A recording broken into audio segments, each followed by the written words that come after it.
Hello, class of 2015. I am so honored to be here today. Thank you so much for inviting me.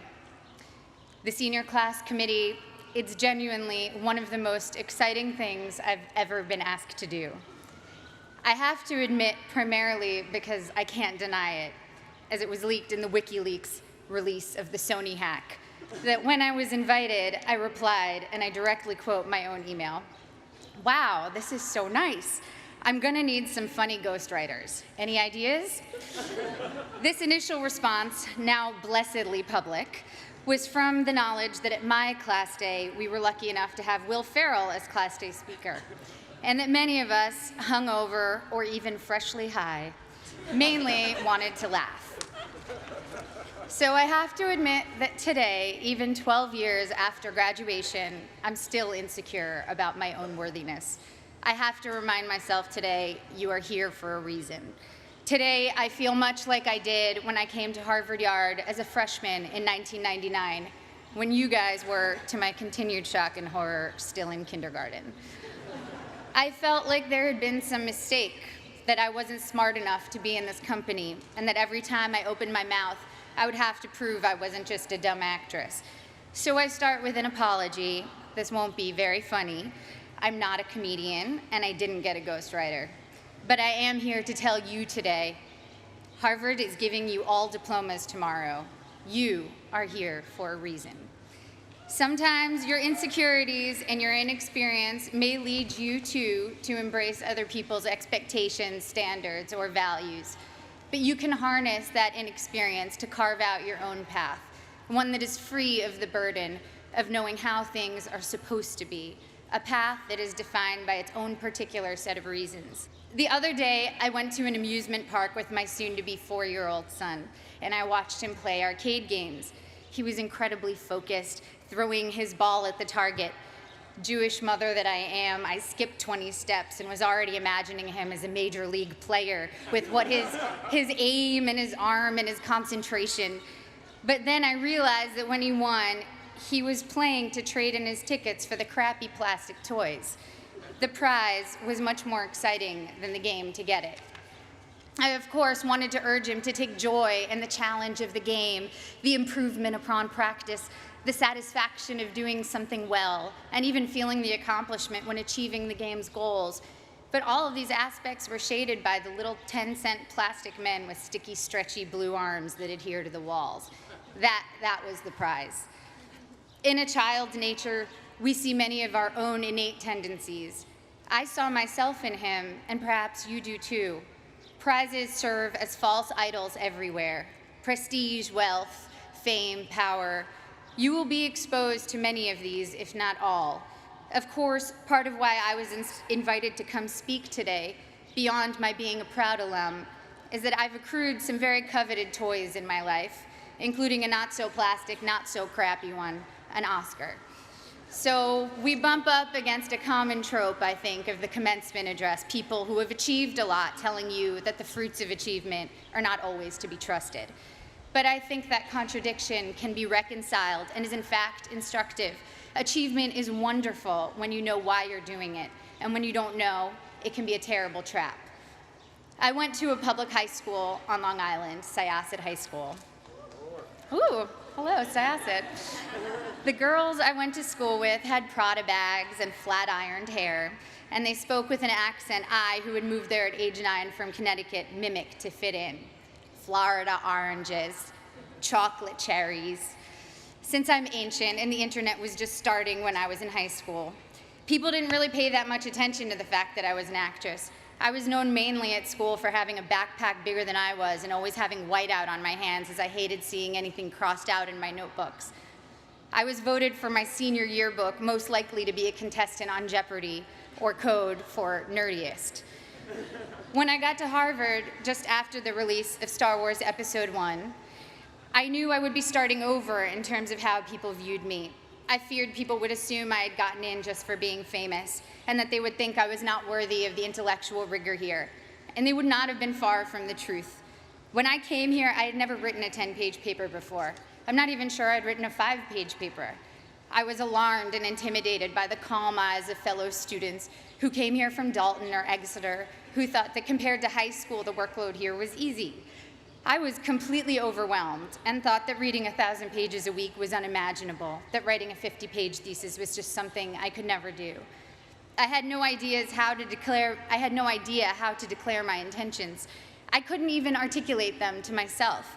I had been acting since I was 11, but I thought acting was too frivolous and certainly not meaningful. I came from a family of academics and was very concerned with being taken seriously. In contrast to my inability to declare myself, on my first day of orientation freshman year, 5 separate students introduced themselves to me by saying, "I'm going to be president. Remember I told you that." Their names, for the record, were Bernie Sanders, Mark Rubio, Ted Cruz, Barack Obama, and Hillary Clinton. In all seriousness, I believed every one of them. Their bearing and self-confidence alone seemed proof of their prophecy, where I couldn't shake my self-doubt. I got in only because I was famous. This was how others saw me. It was how I saw myself. Driven by these insecurities, I decided that I was going to find something to do at Harvard that was serious and meaningful, that would change the world and make it a better place. At the age of 18, I had already been acting for 7 years and assumed I'd find a more serious and profound path in college. So freshman fall, I decided to take neurobiology and advanced modern Hebrew literature because I was serious and intellectual. Needless to say, I should have failed both. I got B's for your information, and to this day, every Sunday, I burn a small effigy to the pagan gods of great inflation. But as I was fighting my way through Aleph Bet Yehoshua in Hebrew and the different mechanisms of neural response, I saw friends around me writing papers on sailing and pop culture magazines, and professors teaching classes on fairy tales and the Matrix. I realized that seriousness for seriousness' sake was its own kind of trophy, and a dubious one, a pose I sought to counter some half-imagined argument about who I was. There was a reason I was an actor. I love what I do. And I saw from my peers and my mentors that that was not only an acceptable reason, it was the best reason. When I got to my graduation, sitting where you sit today, after 4 years of trying to get excited about something else, I admitted to myself that I couldn't wait to go back and make more films. I wanted to tell stories, to imagine the lives of others, and help others do the same. I had found, or perhaps reclaimed, my reason. You have a prize now, or at least you will tomorrow. The prize is a Harvard degree in your hand, but what is your reason behind it? My Harvard degree represents for me the curiosity and invention that were encouraged here, the friendships I've sustained, the way Professor Graham told me not to describe the way light hit a flower, but rather the shadow that the flower cast. The way Professor Scarry talked about theater as a transformative religious force, how Professor Coslin showed how much of our visual cortex is activated just by imagining. Now granted, these things don't necessarily help me answer the most common questions I'm asked. What designer are you wearing? What's your fitness regime? Any makeup tips? But I have never since been embarrassed to myself ask what I might previously have thought was a stupid question. My Harvard degree and other awards are emblems of the experiences which led me to them. The wood-paneled lecture halls, the colorful fall leaves, the hot vanilla at Toscanini's, reading great novels in overstuffed library chairs, running through dining halls screaming, "Ooh, ah, city step, city step, city step, city step." Woohoo! It's easy now to romanticize my time here, but I had some very difficult times here too. Some combination of being 19, dealing with my first heartbreak, taking birth control pills that have since been taken off the market for their depressive side effects, and spending too much time missing daylight during winter months led me to some pretty dark moments, particularly during sophomore year. There were several occasions I started crying in meetings with professors, overwhelmed with what I was supposed to pull off when I could barely get myself out of bed in the morning. Moments when I took on the motto for my schoolwork, done, not good. If only I could finish my work, even if it took eating a jumbo pack of Sour Patch Kids to get me through a single 10-page paper, I felt that I had accomplished a great feat. I'd repeat to myself, done, not good. A couple of years ago, I went to Tokyo with my husband, and I ate at the most remarkable sushi restaurant. I don't even eat fish, I'm vegan, so that tells you how good it was. Even with just vegetables, this sushi was the stuff you dream about. The restaurant had 6 seats. My husband and I marveled at how anyone could make rice so superior to all other rice. We wondered why they didn't make a bigger restaurant and be the most popular place in town. Our local friends explained to us that all the best restaurants in Tokyo are that small and do only one type of dish, sushi or tempura or teriyaki, because they want to do that thing well and beautifully. And it's not about quantity, it's about taking pleasure in the perfection and beauty of the particular. I'm still learning now that it's about good and maybe never done, that the joy and work ethic and virtuosity we bring to the particular can impart a singular type of enjoyment to those we give to, and of course to ourselves. In my professional life, it also took me time to find my own reasons for doing my work. The first film I was in came out in 1994. Again, appallingly, the year most of you were born. I was 13 years old upon the film's release, and I can still quote what the New York Times said about me verbatim. Ms. Portman poses better than she acts. The film had a universally tepid critical response and went on to bomb commercially. That film was called The Professional, or Leon in Europe, and today, 20 years and 35 films later, it is still the film people approach me about the most to tell me how much they loved it, how much it moved them, how it's their favorite movie. I feel lucky that my first experience releasing a film was initially such a disaster by all standard measures. I learned early that my meaning had to be from the experience of making the film and the possibility of connecting with individuals rather than the foremost trophies of my industry, financial and critical success. And also that those initial reactions could be false predictors of your work's ultimate legacy. I started choosing only jobs I was passionate about and from which I knew I could glean meaningful experiences. This thoroughly confused everyone around me, agents, producers, and audiences alike.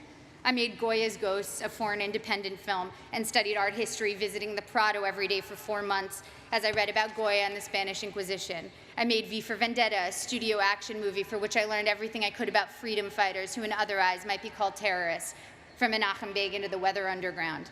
I made Your Highness, a pothead comedy with Danny McBride, and laughed for 3 months straight. I was able to own my meaning and not have it be determined by box office receipts or prestige. By the time I got to making Black Swan, the experience was entirely my own. I felt immune to the worst things anyone could say or write about me, and to whether an audience felt like going to see my movie or not. It was instructive for me to see that for ballet dancers, once your technique gets to a certain level, the only thing that separates you from others is your quirks, or even flaws. One ballerina was famous for how she turned slightly off balance. You can never be the best technically. Someone will always have a higher jump or a more beautiful line.